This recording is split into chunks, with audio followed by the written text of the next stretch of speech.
سچے نبی کے عاشق تھے، ان کی زبان پر حرف غلط کی طرح یہ بات نہیں آئی اللہ کے نبی آپ کیا کہہ رہے ہیں، کوئی بہکی بہکی باتیں کر رہے ہیں، آج تو ہمارے پیٹوں پہ پتھر بندھے ہوئے، آج ہمارے پیٹ کے بھرنے کی بات کیجئے، کل کی باتیں بعد میں ہوں گی۔ قسم اللہ کی کسی صحابی کی زبان پر یہ جملہ نہیں آیا، سب نے یقین کر لیا آج نہیں تو کل، اور کل نہیں تو پرسوں ایسا ہو کر رہے گا۔ جب اس یقین کے ساتھ ہم کھڑے ہوں گے تو اللہ تبارک و تعالیٰ فرماتا وعد اللہ الذین آمنوا منکم وعملوا الصالحات، جو تم میں ایمان والے ہیں اور اعمال صالحہ نیک عمل کرتے ہیں ان سے میرا وعدہ ہے ہم ان کو زمین کی حکومت عطا کریں گے۔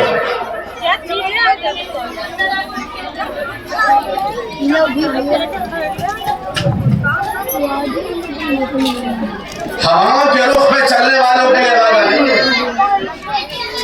استقامت کے ساتھ کوہ گنا بن کر، جبل استقامت بن کر، جو حق پر اور حقانیت پر اور صداقت پر اور دین و ایمان پر مضبوطی کے ساتھ ڈٹا رہے، اس سے اللہ کا وعدہ ہے۔ اس موقع پر جب آپ نے کدال اٹھائی اور جب ہاتھ اٹھائے تو آپ کا پیراہن مبارک اوپر، ایک صحابی ہے حضرت جابر بن عبداللہ رضی اللہ عنہ، جابر بن عبداللہ کہتے ہیں میں نے دیکھا تو سرکار کے پیٹ پر کیا مطلب 2 دن سے حضور کے پیٹ میں کوئی دانہ نہیں گیا، کہتے ہیں مجھے بے چینی پیدا، اللہ کے نبی کی بھوک کو دیکھ کر میں بے چین ہو گیا، گھر گیا،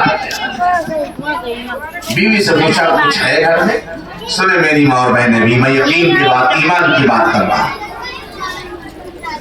انہوں نے کہا چند سا جو یہ وہ نہیں تو چند سا جو ہے، اچھا روٹی کا بھی ہم نے اور آپ نے ایک بار زندگی میں کھائیے تو حلق سے ہوتا نہیں، اور جو ہے کاٹھی کس کو پیش آٹا دیں، میں بکری کا بچہ ذبح کر کے اس کو ہانڈی کو چڑھا، اللہ کے نبی کی حالت مجھ سے دیکھی نہیں، حضور بہت بھوکے ہیں۔ بیوی نے کہا دیکھو انتظام تھوڑا ہی ہے، حضور کے ساتھ ان کے خاص جو دوست ہیں 4-5 ان کو دعوت دے دیں۔ جابر بن عبداللہ کہتے میں گیا اور دھیرے سے حضور سے میں نے کہا یا رسول اللہ تھوڑا سا انتظام کرنے دے، آپ کی بھوک سے میں بے چین ہو گیا ہوں، حضور آپ تشریف لے چلیں اور آپ اپنے کچھ خاص ساتھ بلائیں، آپ تناول فرما لیں کہ مجھے خوشی ہوگی۔ جابر بن عبداللہ کہتے میں نے تو حضور سے اتنا ہی کہا تھا کہ چند لوگوں کو اپنے ساتھ بلائیں، اللہ کے نبی نے آواز لگائی فرمایا ایھا الناس، لوگوں چلو جابر کے گھر تم سب کی دعوت۔ حضور کی آواز جہاں تک پہنچی بھوک کا عالم، بھوک کا عالم، پریشانی کا عالم، سارے لوگ اپنے اپنے کدالیں رکھ کر کے چل گئے۔ جابر بن عبداللہ کہتے میں بہت پریشان ہو گیا، انتظام تو صرف 8-10 لوگوں کا ہے اور اتنی بڑی فوج آ رہی ہے، گئے تو چہرہ ان کا بتا رہا، بیوی نے کہا کیا ہوا، کہا وہ تو کوئی فوج کو حضور نے دعوت دے دی، کہا آپ نے دعوت دی کہ حضور نے کہا نہیں میں نے تو یہی کہا تھا کہ چند لوگ چلیں، اللہ کے نبی نے سب کو دعوت دی۔ اب بیوی کا ایمان دیکھو، بیوی نے کہا اگر آپ نے نہیں کہا ہے اور میرے نبی نے سب کو دعوت دی تو فکر کرنے کی ضرورت نہیں، اللہ اس میں برکت ڈالے گا، اللہ اس میں برکت ڈالے گا۔ سمجھ رہے بات کو؟ اللہ کا نبی اپنی زبان سے کوئی بات نہیں کہتا جب تک اللہ کا حکم نہ ہو، اور جب اللہ کے حکم سے نبی نے سب کو دعوت دی تو اللہ کو برکت ڈال دی۔ سرکار دو عالم علیہ السلام نے فرمایا جابر ہانڈی کو بند کر دو، گندے ہوئے آٹے پہ کپڑا ڈالو، پکانے والیوں کو بلاؤ محلے. آپ نے اپنا لعاب دہن لکھا, مبارک ہو. تھوڑا سا آٹے میں لگایا اور برکت کی دعا فرمائی, تھوڑا سا ہانڈی میں ڈالا اور برکت کی دعا فرمائی. فرمایا پکانے والیوں کو بلاؤ, روٹیاں پکاتے رہے, روٹی پہ سالن اور گوشت رکھ کر کے ہر ایک کو دیتے رہے. جابر بن عبداللہ کہتے ہیں اللہ کے نبی علیہ السلام کے مبارک لعاب کی برکت اور آپ کی دعا کی برکت لوگ آسودہ ہو کر, یہ نہیں کرو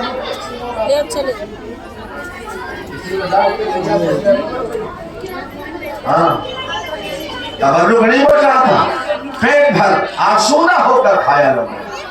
اور جابر بن عبداللہ کہتے ہیں میں نے شمار کیا تو کھانے والوں کی تعداد 1000 تھی. کتنی بھائی؟ 1000 کی تعداد تھی.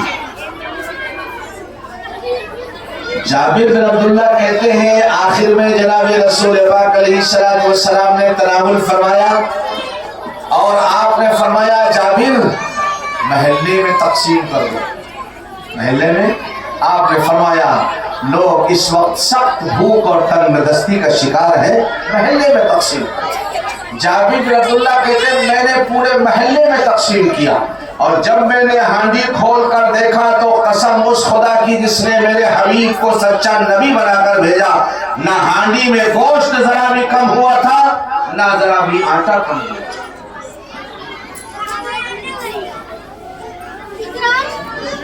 یہ میرے نبی کی دعا کی برکت. جابر بن عبداللہ اور ان کی بیوی کا اخلاص بھی تو شامل ہے, ورنہ بیوی آج کے زمانے کو تھی کہتی پتہ نہیں کل کیسے حالات پیش آئے, 4-5 کلو جو رکھی ہے بچے کے لیے رکھو.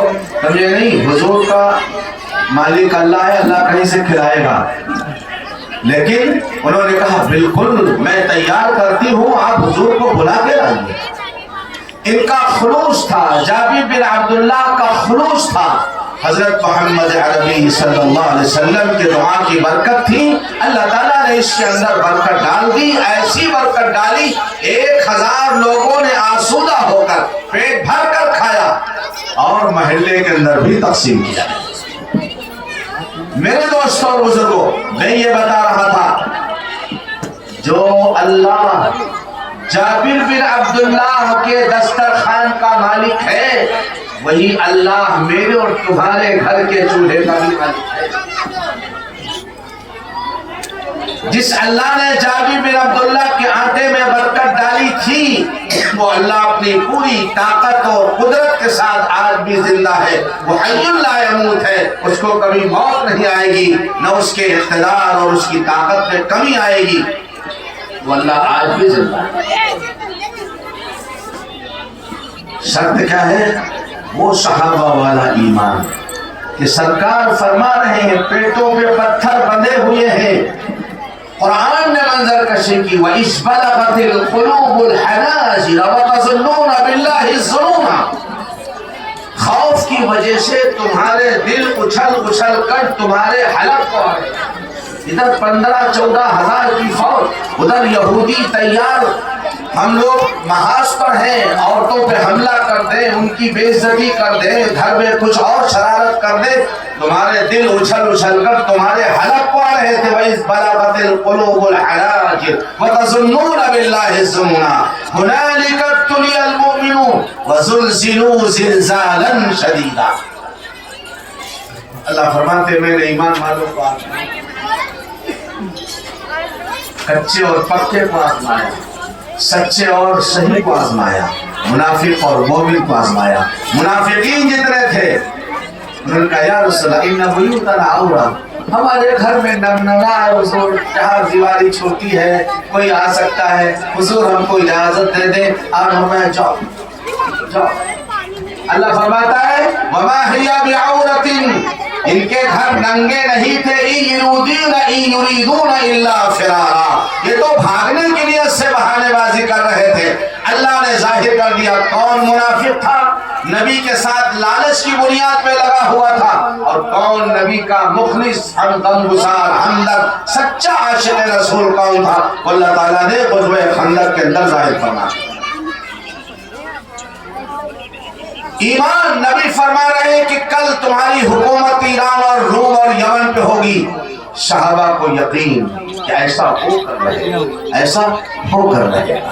رب کائنات وہ وقت لائے جب اللہ تبارک و تعالیٰ نے ایران میں بھی اشہد ان لا الہ الا اللہ و اشہد ان محمد رسول اللہ کی صدا لگوائی، اور روم کے اندر بھی اور یمن کے اندر بھی اور دنیا کے کونے کونے کے اندر اللہ کے نام کی اور نبی کے نام کی اذانیں پکاری گئی اور آج تک پکاری جا رہی ہیں. وعد اللہ الذین آمنوا منکم وعملوا الصالحات لیستخلفنہم فی الارض. کیسی حکومت اللہ نے عطا فرمائی؟ لوگوں کی حکومت تو انسانوں کی گردنوں پر ہوتی ہے، اور میرے نبی اور نبی کے ماننے والوں کی حکومت دلوں پر تھی. اس پر تھی بھائی، دلوں پر تھی. خلیفہ ہارون رشید کے زمانے میں ہارون رشید کا بیٹا ہے متقی پرہیزگار شہزادہ، یہ اللہ تعالیٰ نے ہدایت دے دی. جب وہ کبھی گزرتا تو بادشاہ کے وزیر اور بادشاہ کے چمچے ایک دن دربار میں گیا تو بادشاہ کے وزیروں نے کہا کہ جہاں پناہ اس لڑکے نے آپ کو ذلیل کر و فر کے ساتھ شیروانی میں، عبا میں، قبا میں، ٹائی میں، سوٹ بوٹ میں نظر نہیں آتا، شادی لباس میں چلتا رہتا ہے.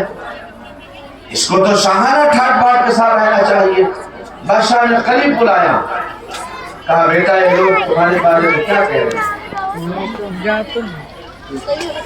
کھڑا ہو گیا. بادشاہ کے محل کے تنبورے پر ایک پرندہ بیٹھا ہوا، اشارہ کیا، وہ پرندہ اڑ کر آیا اور اس کے ہاتھ میں بیٹھا. جب اس نے اشارہ کیا تو پھر اڑ کے چلا گیا. اپنے باپ سے کہا ابا جان آپ کی یہ عارضی اور فنا ہونے والی حکومت اچھی ہے یا میری باقی رہنے والی حکومت اچھی ہے؟ عارضی اور فنا ہونے والی حکومت اچھی ہے یا میری باقی رہنے والی حکومت اچھی ہے؟ دل پہ ٹھیس لگی. اس نے کہا ابا اب میں آپ کے ساتھ چلا گیا. پہنچا بصرہ پہنچا گئے. وہاں تو کوئی جاننے والا نہیں تھا کہ شہزادہ ہے، اور حضور کے خاندان حضرت عباس کے خاندان سے خلیفہ ہارون رشید کا تعلق، اس کے چچا کے خاندان خلفائے بنو عباسیہ میں سے. مزدوروں کی منڈی میں بیٹھا ہوا ایک بزرگ مزدوروں کی تلاش میں آئے. دیکھا کہ مزدوروں کی منڈی میں بیٹھا ایک لڑکا نوجوان انتہائی حسین و خوبصورت. اللہ کی نبی شہزادہ کتنا حسین رہا ہوگا، قرآن کی تلاوت کر رہا ہے، نگاہیں نیچی کی گئے. کہا بیٹا کہا ہاں چچا جان اللہ نے مزدوری ہی کے لیے پیدا لے گئے، کام پہ لگا دیا، اپنا چلے گئے بازار. جب شام کو واپس آئے تو دیکھا کہ ایک تھوائی اور تقریباً 4-5 تھوائیوں کا کام دن بھر کے اندر کر کے چلا گیا. یہ طے کیا تھا ایک دانے کی مزدوری کا درہم کا 6 حصہ. پرانے لوگوں سے پوچھو پہلے ایک آنا ہوتا تھا، 16 آنے کا روپیہ ہوتا تھا. ایک آنے کے 6 پیسے، ایک آنے میں 6 پیسے، پھر 6 پیسے میں 6 حصے اس کو چھٹانا ہے. ارے کچھ یاد ہے؟ نام کوڑی کچھ معلوم ہے؟ اب لوگ سیٹ ہونا آپ کو کیا بات، تو ہم غریبوں کو دانے مزدوری لوگا. اور جب اذان ہوگی تو منظور کر دیا، کام پہ لگا دیا. شام کو دیکھا 6-7 لوگ کام. دوسرے دن پھر گئے اسی نہیں پایا. دوسرے مزدور سے پوچھا تو انہوں نے کہا کہ چچا وہ صرف ہفتے میں 1 دن کام کرتے ہیں، باقی وہ قبرستان میں رہتے ہیں اور وہی اللہ اللہ کرتے ہیں. 1 ہفتہ کام بند رکھا. 1 ہفتے کے بعد پھر جب سنیچر کو گئے دیکھا کہ وہ مزدور پھر قرآن کی تلاوت کرتا ہے. کہا بیٹا مزدوری کرو گے؟ کہا ہاں چچا اللہ نے مزدوری ہی کے لیے. لے گئے کام پہ لگا دیا اور چھپ کر کے دیکھا اس اکیلے آدمی نے 6-7 مزدوروں کا کام کیسے کر دیا. جب چھپ کر دیکھا تو دیکھا کہ دانا اٹھا کر کے یہ دیوار پہ پھیلا دیتے اور اینٹوں کو اشارہ کرتے اینٹیں خود بخود دیوار پر بچھتی چلی جاتی ہے، اینٹیں خود بخود دیوار پر بچھتی چلی جاتی ہے۔ ان تنصروا اللہ ینصرکم ویثبت اقدامکم، رب کائنات نے فرمایا جب تم اللہ کے دین کی مدد کرو گے اللہ تمہاری مدد کرے گا اور تمہارے قدموں کو جما دے گا۔ یہ تزلزل، یہ ٹینشن، یہ ڈپریشن، یہ خوف اللہ ختم فرما دے گا۔ ایک دانش میں ایک ہفتے کی روزی کا انتظام ہو جاتا تھا، وہ کہتا مجھے اور زیادہ نہیں چاہیے، مجھے تو مرنا ہے۔ اکیلا مزدور 6-7 مزدوروں کا کام، اللہ کی مدد، دارا پھیلایا، اینٹیں خود بخود اٹھتی اور دیوار پہ بچھتی چلی جاتی ہے۔ تب اس شخص نے سمجھا یار یہ تو اللہ کا بڑی اور میں نے اس سے مزدوری کرائی، میں نے بڑی توہین کی۔ اس سے زیادہ حیرت ہوئی جب پھر ایک ہفتے کے بعد گئے مزدور کی تلاش میں، تو وہ نہیں بولتے۔ لوگ اس مشاہدوں نے کہا کہ چچا ان کی طبیعت بہت زیادہ قبرستان میں کہیں لے کے، جب یہ قبرستان گئے پتہ لگاتے لگاتے تو دیکھا کہ ایک سر کے نیچے کچی اینٹ رکھے ہوئے یہ نوجوان شہزادہ لیٹا ہوا ہے اور بالکل آخری دم آخری دم۔ ان کی آہٹ سنی، آنکھ کھولی اور کہا چچا بہت اچھا ہوا آپ چلے آئے، میرے پاس کچھ امانتیں ہیں، یہ آپ امانت کرتے ہیں۔ کہنے لگا یہ انگوٹھی میری ماں نے ملکہ زبیدہ جنہوں نے عراق سے مکے پہاڑی علاقے میں تقریباً میرا خیال ہے 1000 کلومیٹر کی مینا کے اندر اس کی نچات نہیں۔ ملکہ زبیدہ نے کہا تھا بیٹا تم جا رہے ہو، یہ قیمتی انگوٹھی لے لو، کبھی تمہارے کام آئے گی، اگر پیسے ویسے نہیں اس کو بیچ لینا تمہارے خرچے کا انتظام ہو جائے گا۔ چچا جان یہ میری ماں کی امانت ہے اور یہ حوالہ قرآن شریف ہے، یہ میرے باپ خلیفہ ہارون رشید کو پہنچا دیا۔ یہ ابو عبداللہ فرماتے ہیں اب مجھے پتا چلا کہ یہ تو ہارون رشید کا بیٹا شہزادہ اور اللہ کے نبی کے خاندان سے ان کا تعلق ہے، حضرت عباس کے خاندان سے ان کا تعلق ہے۔ میں نے اس سے مزدوری دی، میں معذرت کرنے لگا کہ بیٹا مجھے معاف کر دو، آپ تو سادات میں سے ہیں، نبی کے خاندان میں سے، میں نے آپ سے مزدوری دی، مجھے تو آپ کی خدمت کرنا چاہیے۔ کہ لگے چچا جان معذرت کی کوئی ضرورت نہیں ہے، اللہ نے ہر ایک کو مزدوری کے لیے پیدا کیا ہے، محنت کر کے کھانا یہ انسان کے لیے بہت اچھی چیز ہے، اس لیے میں نے محنت مزدوری کی، اس میں معذرت کرنے کی کوئی ضرورت نہیں ہے۔ اس کے بعد اس نے 2 شعر پڑھے، یا صاحبی لا تقترب فالعمر ينفد والنعیم یزول، اے میرے دوست اللہ کی دی ہوئی نعمتوں پہ گھمنڈ مت کر، اتنا مت۔ یا صاحبی لا تقترب فالعمر ينفد والنعیم یزول، عمر ختم ہو جائے گی اور نعمتیں بھی ختم ہو جائیں گی، یا تو ہماری زندگی میں نعمتیں ختم ہو جائیں گی یا ہماری موت سے ہمارے لیے ختم ہو جائیں گی۔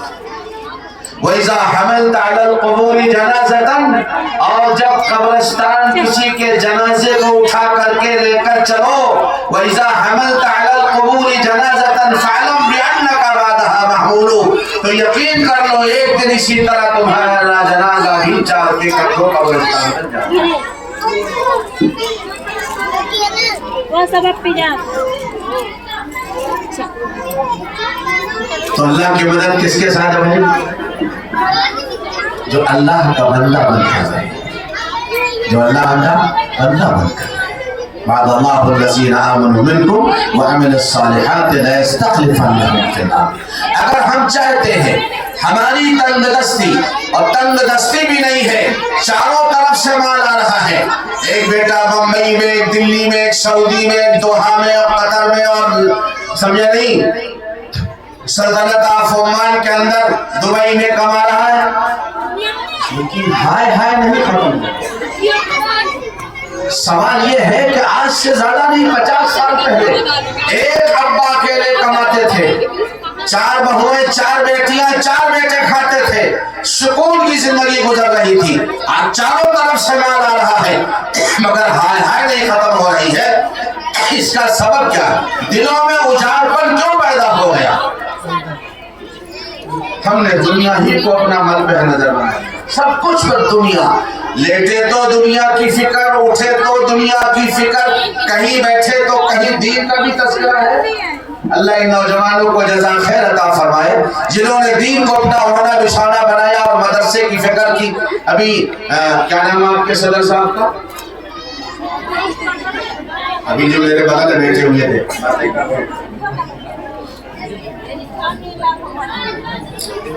سمجھے نہیں بات کر رہے تھے فکر۔ لاک ڈاؤن کے بعد سے جو امت پر حالات آئے، جو آدمی پہلے 500 روپے دیتا تھا وہ 50 کا نوٹ دکھاتا ہے، تو قاضی شبیر صاحب کی تنخواہ کم کر لی جائے، ان کے بچے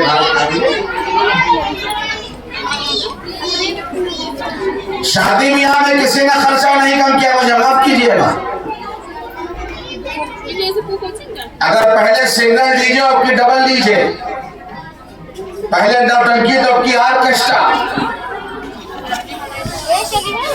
اور بگڑوں بڑھوں کے لیے انعام کے پیسے آپ کے پاس ہے، 500 چلتا ہے، نوٹنکی آرکسٹرا میں 500 چلتا ہے، اور اگر جلسے اور مدرسے کے لیے کوئی چندہ کرنے آئے تو منہ بدور کر کے 50 کا نوٹ دکھاتے ہیں۔ اور امید و تمنا کیا ہے؟ جیسے شیخ عبد القادر جیلانی رحمۃ اللہ علیہ دعا کرتے تھے تو اللہ کی مدد فوراً آ جاتی تھی، میں بھی اللہ کے سامنے ہاتھ اٹھاؤں اللہ کی مدد ویسے آ جائے۔ علامہ اقبال نے کہا ہے فضائے بدر پیدا کر فرشتے تیری نصرت کو، فضائے بدر پیدا کر فرشتے تیری نصرت کو، اتر سکتے ہیں گردوں سے قطار اندر قطار بھی، پہلے وہ میدان بدر والا ایمان تو اپنے اندر پیدا کرو۔ 313 ہے اور ہزاروں میں خدا نے ان کو غالب کر دیا، مگر انہوں نے کیا کہا تھا؟ یا رسول اللہ فدا کا بھی و امی، میرے محبوب نبی میرے ماں باپ آپ پہ قربان ہوں، یہ 1000 سے لڑنے کی بات ہو رہی ہے، اگر آپ کہیں تو میں سمندر میں چھلانگ لگا دوں گا، اگر آپ کا اشارہ ہو جلتی ہوئی آپ کے اندر چھلانگ لگا دوں گا۔ مسجدوں سے دور، مدرسوں سے دور، دینی تعلیم سے بے خبر اور بے پرواہ نہیں، بلکہ بعض نوجوانوں کو میں نے دینی تعلیم کا مذاق اڑاتے ہوئے دیکھا ہے۔ اس قرآن کو پڑھ کر کے کیا ملے گا؟ کیا ملے گا؟ مجھے دوسری تعلیم پر کوئی ترغیب نہیں کر رہی ہے، لیکن میں آپ کو ایک واقعہ سنا۔ میں حیدرآباد کے علاقے شہر کرلی جہاں ایک مدرسے کا ذمہ دار تھا، میں جامع مسجد کا امام و خطیب تھا۔ حیدرآباد کے ہائیر ایجوکیشن نام نہیں لوں گا ان کے سواگت میں کمیٹی کے لوگوں نے کہا ہونا ایک جلسہ، میرا مزاج بالکل سیاسی نہیں ہے۔ ہم نے کہا ٹھیک، خرچہ آپ کا ہوگا، ان لوگوں نے اپنا خرچہ ورچہ کھانے والے کا انتظام کیا۔ انہوں نے جب تقریر شروع کی اس اللہ کے بندے نے ایسی بات کی کہ جیسے مدرسے سارے دیکھا۔ اس نے کہا میں نے کروڑوں کی بلڈنگیں مدرسوں کی دیکھی اور میں نے ان سے پوچھا کہ بچوں کا فیوچر کیا ہے، ان کا مستقبل کیا ہے اور ان کا فلاں کیا ہے، اور اسی میں کہتے کہنے لگے آج بھی حیدرآباد اور بنگلور کے علاقے میں یوپی بہار اور ہریانہ سے حافظوں کو بلانا پڑتا ہے قرآن سننے تراویح کے لیے، اور اسی وقت بغل کی مسجد میں اذان ہوئی۔ مؤذن بیچارہ جاہل تھا، اذان غلط کہنے لگے دیکھو اذان بھی غلط ہو رہی ہے۔ پھر انہوں نے کہا میں نے بہت سے مدرسوں میں سوال کیا لیکن میرے سوال کا جواب کسی نے نہیں دیا۔ میں نے کہا آپ بیٹھیے میں انشاءاللہ جواب دیتا ہوں۔ میری عمر 30 سال کی، جذباتی کی تھا، میں نے کہا بیٹھیے میں جواب دیتا ہوں۔ بیٹھ گئے، میں کھڑا ہوں۔ میں نے کہا پہلا سوال کہ ان مدرسوں سے کیا فائدہ ہے؟ میں نے کہا ابھی آپ نے کہا کہ یہ غیر پڑھا لکھا مؤذن اذان غلط دے رہا ہے، ان مدرسوں کا فائدہ یہ ہے تاکہ مسجدوں کو صحیح امام اور صحیح مؤذن مل جائے۔ دوسرا فائدہ مدرسوں کا یہ ہے کہ جو آپ ہریانہ اور بہار اور یوپی کے محتاج ہو رمضان میں تراویح کے لیے حافظوں کو بلانے کے لیے آپ کے علاقے کے مدرسوں میں اتنے حافظ تیار ہو جائیں کہ آپ کی محتاجی ختم ہو جائے. میں نے کہا تراویح پڑھانے کے لیے حافظ کا ہونا ضروری ہے. ضروری. میں نے کہا ضروری ہے تو وہ تیار کہاں ہوں گے؟ بلائی پور کے کارخانے میں.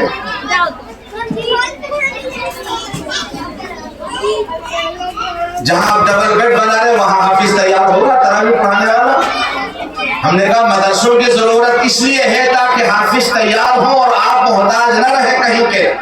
میں نے کہا رہ گیا فیوچر کا مسئلہ. میں نے کہا آج میرے پاس تقریباً 50 ویکینسیاں خالی ہے. یہ آج سے میں آپ کو تقریباً 40 سال پہلے کی بات بتا رہا ہوں. میں نے کہا تھا کہ 2000 سے لے کر کے 7000 تک میرے پاس ویکینسیاں موجود ہیں. قابل عالم اور حافظ لائیے میں کل ان کا تقرر کر دوں گا. میں نے کہا لیکن اب آپ بتائیے آپ نے اپنے کالجوں میں جو کروڑوں روپیہ گورنمنٹ کا خرچہ کیا ہے. میں نے کہا کم سے کم 10,000 بی اے پاس اس شہر کے اندر شہر قدری میں گھوم رہا ہے. اگر 5 جگہیں خالی ہوتی ہیں تو 5 لاکھ درخواستیں لائن میں لگتی ہیں. ان میں جگہ 5 کو ملتی ہے. میں نے کہا پھر 4,99,500 کے مستقبل اور بھوش فیوچر کے بارے میں آپ بتائیے.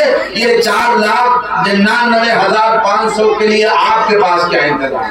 میں نے میرے پاس انتظام ہے. آپ لائیے میں کل ان کا انشاءاللہ کھڑے ہو کر کہا کہ مجھے میرا جواب مل.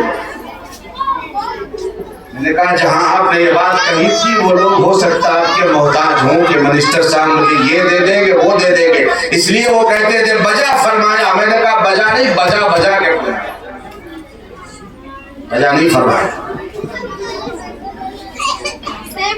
مدارس سے کیا ملے گا؟ حضرت امام. اب میں آپ کے ذہن کو صاف کرنا چاہتا ہوں. حضرت امام ابو حنیفہ رحمۃ اللہ علیہ پڑھا ہے. ہم لوگ الحمدللہ حنفی. اس کا مطلب یہ نہیں کہ شافعی اور مالکی حنبلی غلط ہیں. وہ بھی اپنے مسلک پہ صحیح ہے. حضرت امام ابو یوسف کا نام تھا یعقوب. وہ بھی پڑھ رہے تھے 7 8 سال کے. یتیم تھے ماں بیوہ تھی.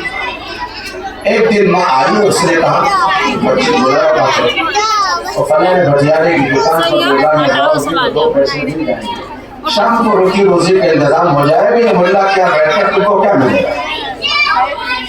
حضرت بھٹیارے کی دکان پہ چلے گئے. 7 8 سال کا بچہ. 8 10 دن کے بعد حضرت کو پتا چلا تو آپ نے پھر بلوایا. یہ پھر پڑھنے لگے قرآن حدیث فقہ. ماں کو پتا چلا تو آستین چڑھا کر آ گئی. یہ حافظ جی سے پوچھو اگر کسی بچے کو ذرا زور سے مار دے تو آپ تو بات کیا ہوگی؟ آپ کی بیگم صاحبہ پہلے آستین چڑھا کے آ جائیں گے. نسیہ بتاؤ ہمیں لڑکا کاہے مارو ہے کہ نہیں؟ اور اس نے کہا اے بڈھے. حضرت امام ابو حنیفہ کو مخاطب کر گئے اے بڈھے میرے بچے کی زندگی کیوں برباد کر رہا ہے؟ یہاں کیا ملے گا؟ یہ میں آپ کو آج سے 1200 سال پہلے کی بات بتا. کہیں دکان پہ کام کرے گا تو شام تک روزہ افطار ختم ہو جائے گا. حضرت نے فرمایا بہن جی پریشان مت ہو. اس بچے کو جو علم حاصل کر رہا علم حاصل کرنے دو. ایک دن وہ اس کی زندگی میں آئے گا کہ یہ روغن بادام کا فالودہ کھائے گا. تم سوکھی روٹی کی بات کرو. بادام کا فالودہ کھائے گا. وقت آیا امام ابو یوسف پوری اسلامی سلطنت کے قاضی و قضات چیف جسٹس بنائے. پوری اسلامی سلطنت چیف جسٹس. خلیفہ ہارون رشید کا زمانہ ہے. شاہی دسترخوان لگا ہوا ہے. انواع اور اقسام کے کھانے رکھے ہوئے ہیں. امام ابو یوسف بھی بیٹھے ہوئے کھانا کھا رہے ہیں. روغن بادام کا فالودہ جب ان کے سامنے آیا تو مسکرانے لگے. بادشاہ کی نگاہ علماء نواز تھا. بادشاہ کی نگاہ حضرت کے چہرے پر تھی. دیکھا مسکراہٹ تو پوچھا حضرت مسکراہٹ کی وجہ سمجھ بھی نہیں آئے. تو حضرت نے اپنا واقعہ بچپن کا سنایا. میری اماں مجھے گھسیٹ کے لے جا رہی رہی تھی. میرے استاد حضرت امام اعظم ابو حنیفہ رحمۃ اللہ علیہ نے کہا تھا بہن جی پریشان مت ہو, تم روٹی کے ٹکڑوں کی بات کر رہی ہو, جو علم یہ حاصل کر رہا ہے اگر اس نے اس میں مضبوطی حاصل کر لی اللہ وہ دن زندگی میں لائے گا, یہ بادشاہ کے دسترخوان میں بیٹھ کر روغن بادام کا فالودہ کھائے گا, اور نعمتیں تو بہت سی ہیں. حضرت جب میں نے یہ روغن بادام کا فالودہ دیکھا تو میرے استاد کی بات مجھے یاد آ گئی اور میری ماں کی ضد مجھے یاد آ گئی. اگر میں اپنی ماں کے ضد پر عمل کرتا تو میں وہی گھاس کھودنے والا رہ جاتا, بٹیالے کی دکان پر روٹی لگانے والا رہ جاتا. میں نے اپنے استاد کی بات کو مانا اور میری ماں بھی خاموش رہ گئی, تو آج اللہ نے پوری اسلامی سلطنت, اور اس وقت اسلامی سلطنت 65 لاکھ مربع میل پر ہوئی. نیا جو اٹلس جغرافیہ تیار ہوا ہے, دنیا کی جو آبادی ہے وہ 1 کروڑ 20 لاکھ مربع میل, دنیا کی انسانوں کی آبادی 65 لاکھ مربع میل پر اس وقت اسلامی پرچم لہرا رہا تھا, لا الہ الا اللہ محمد رسول اللہ. اس کے چیف جسٹس اور قاضی قضات امام ابو یوسف رحمۃ اللہ علیہ, اللہ کیا دے گا اس قرآن کے پڑھنے پر, اللہ کیا دے گا اس دین کے سیکھنے پر, اللہ کیا دے گا. آپ فیاض کی بات اوائڈ کر دیجئے, آپ دیوار پر مار دیجئے, لیکن نبی کی بات تو مانو گے, اللہ کی بات تو مانو گے. وعد اللہ الذین آمنوا منکم وعملوا الصالحات, اللہ کا وعدہ ہے تم میں ان لوگوں سے جو ایمان اور اعمال صالحہ والے ہیں, نیک عمل کرنے والے ہیں. آوارہ گردی کرنے والوں سے خدا کا وعدہ نہیں ہے, شراب پینے والوں سے خدا کا وعدہ نہیں ہے, جواریوں سے اللہ کا وعدہ نہیں ہے. اب دیوالی آ رہی ہے, ہندو بھائی مسلمان بھائی مل کر کے خوب جوا کھیلیں, باپ کی داڑھی کمائی کو ضائع کریں گے اور اس کے بعد سینہ ٹھوکے گا ہم 30 مار خواہ ہیں. بربادی کے لچھن, کھیتیاں بک گئی, مکانات گروی رکھ دیے گئے. بعض جواریوں نے اپنے گھر کی آبرو کو گروی رکھ دیا. آبرو کا مطلب سمجھے گا, گھر کی آبرو. اللہ کا وعدہ ایمان اور نیک عمل کرنے والوں کے ساتھ ہے. 2 وعدے ہیں, ایک تو اس زمین کی حکومت اللہ تم کو عطا کرے گا, اور دوسرا وعدہ رب کائنات کا یہ ہے تمہارے پاس جو خوف اور دہشت ہے اللہ اس کو امن سے بدل دے گا. میں ایمانداری کے ساتھ بتا رہا ہوں, یہ جو چور چکٹے کا دور 15-20 دن پہلے چلا تھا, آپ لوگ بھی رات رات جاگ رہے تھے, سمجھے نہیں پورے گاؤں میں اطمینان کی نیند سے میں سو رہا,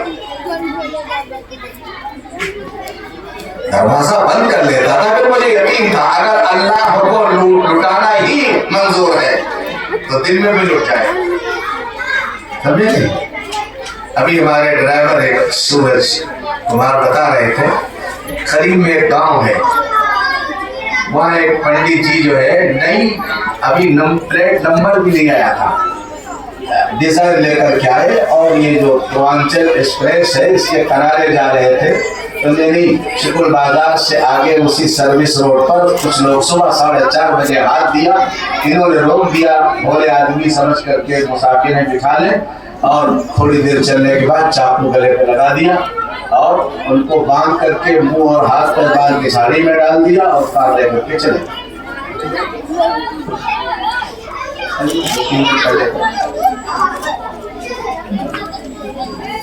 فَلْيَعْبُدُوا رَبَّ هَٰذَا الْبَيْتِ, اس رب کائنات کی عبادت کرو جو خانہ کعبہ کا رب ہے, ساری کائنات کا رب ہے, زمین کا رب, آسمانوں کا رب, آسمان و زمینوں کا خزانے اس کے قبضے قدرت کے اندر ہے, اس کی عبادت کرو اور اس کے نبی حضرت محمد الرسول اللہ صلی اللہ علیہ وسلم کی اتباع کرو. اللہ فرماتے ہیں تمہارے خوف کو امن سے بدل دیں گے, تمہارے خوف کو امن سے بدل دیں گے.